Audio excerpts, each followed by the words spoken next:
I'm gonna do a quick record, just to report, to do a snapshot of what's been going on.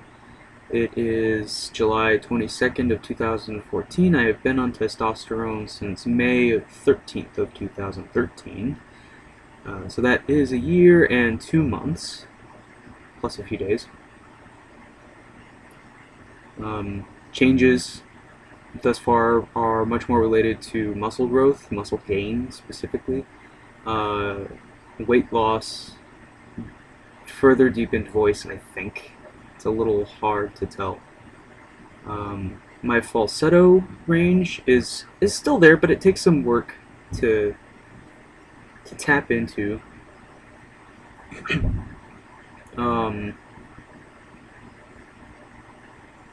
Facial hair. I am getting facial hair.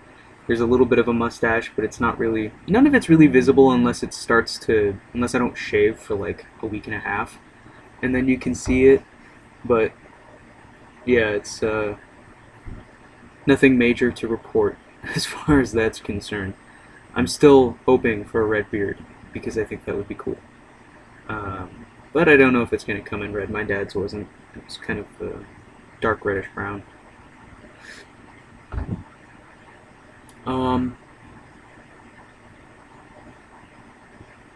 Nothing else has really changed as far as myself is concerned.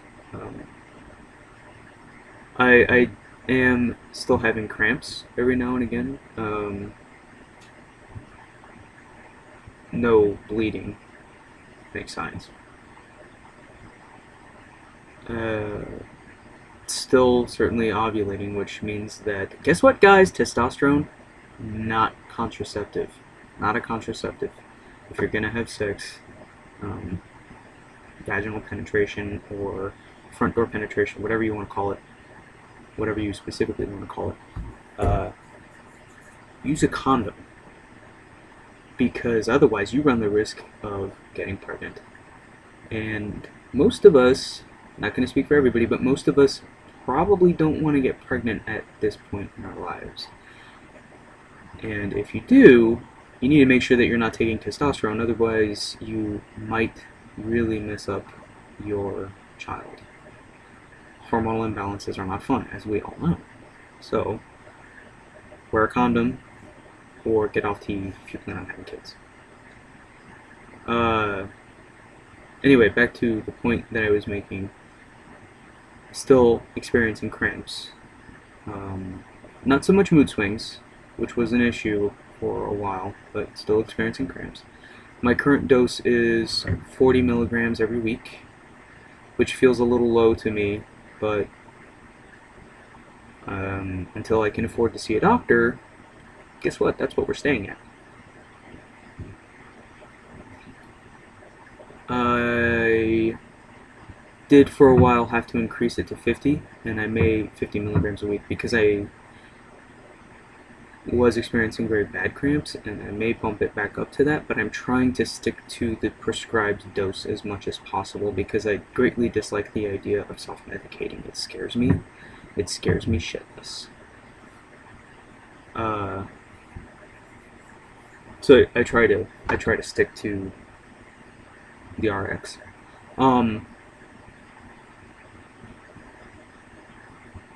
General depression otherwise is being fairly well managed with distraction. That works best for me. I either read or I become a workaholic for a while, which is, you know, it's more avoiding the underlying issues, but until you can actually meet them head on, and my issues directly involve needing full-time gainful employment and benefits and a well-paying job so that I can save and see my partner and take care of myself and my cat and my dog. Until I have that, the best way for me to treat my depression without medication is through distraction, is through forcing myself to do other things. And that is what works for me. Try to keep up with all my friends.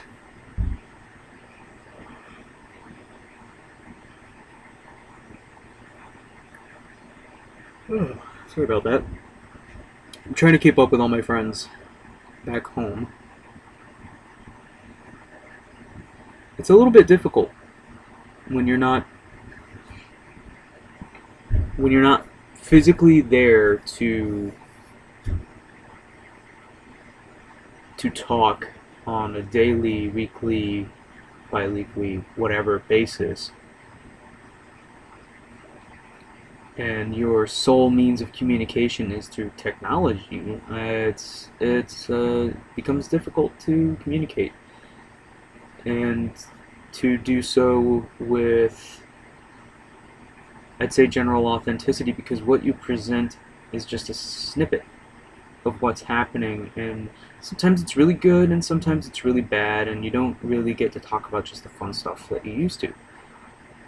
Or, you don't get to have the political dialogue or the philosophical discussion, or, meet over coffee or whatever. You just don't get to have that. And I really miss my friends, I guess is what it comes down to. I miss that extended family is what I more considered it.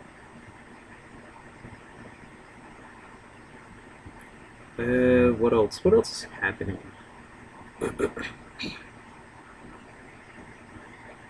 I think I mentioned that I believe my voice has dropped again, but that I'm not sure. I'll have to go through videos and take a look.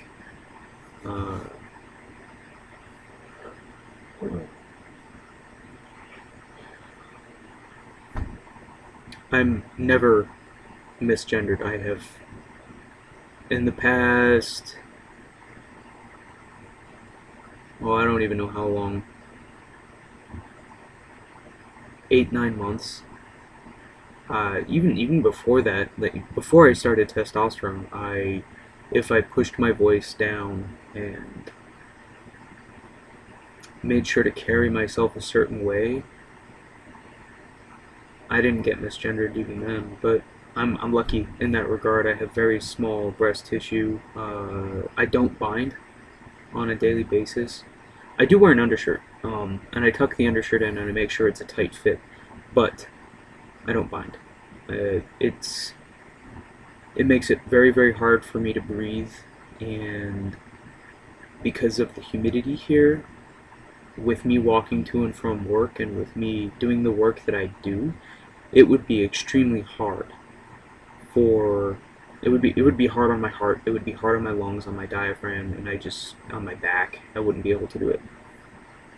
So I've just been avoiding the issue entirely by wearing undershirts, and it works.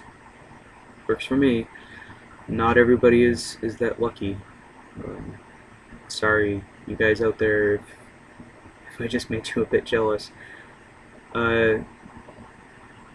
I've also always been a very muscular person. My partner describes me as an Irish dock worker, which is probably pretty correct. I do have a lot of Irish and Scots in my family.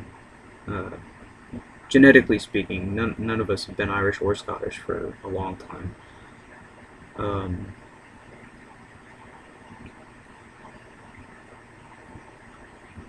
Yeah, I'm just waiting for this beard to grow in, because it's that I would say that's my biggest dysphoria right now, is that I can't grow a beard, and that when I compare myself to other guys my age, I look like a freaking 15-year-old kid, and it makes me insanely jealous at times.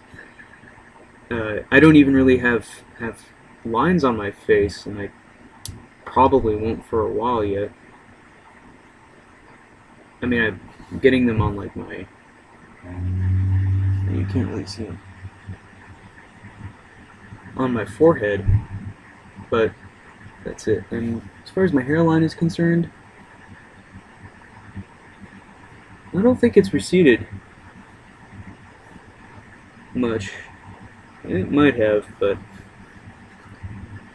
it's, again, there are certain things that are just difficult to tell. Facial comparison over a long period of time, I'm sure, would do the trick, but I haven't been keeping up with that. I've been doing video logs, and I try to take a picture fairly often, just to make a funny face at myself or do whatever. But I don't keep up with it like I probably should. And I haven't done any of the profile or three-quarter pictures. I mostly do head-on shots. I think that's about all. I don't really have a whole lot to talk about this time. Maybe I will in a few months after I hear back from a job offer. Hopefully it'll be a job offer. That'd be great. But yeah, fingers crossed, everybody. To those of you that are currently transitioning, good luck, and know that the family that you were born with is not necessarily the family that you are limited to having. Remember that you can always make friends that become just as dear as any mother or father or sibling could ever be. And remember that you are part of a much larger network if you simply tap into it. Thank you for watching, and hopefully this video has been educational and or informational, or at least pleasant to watch for a few minutes. Anyway, take care, everybody.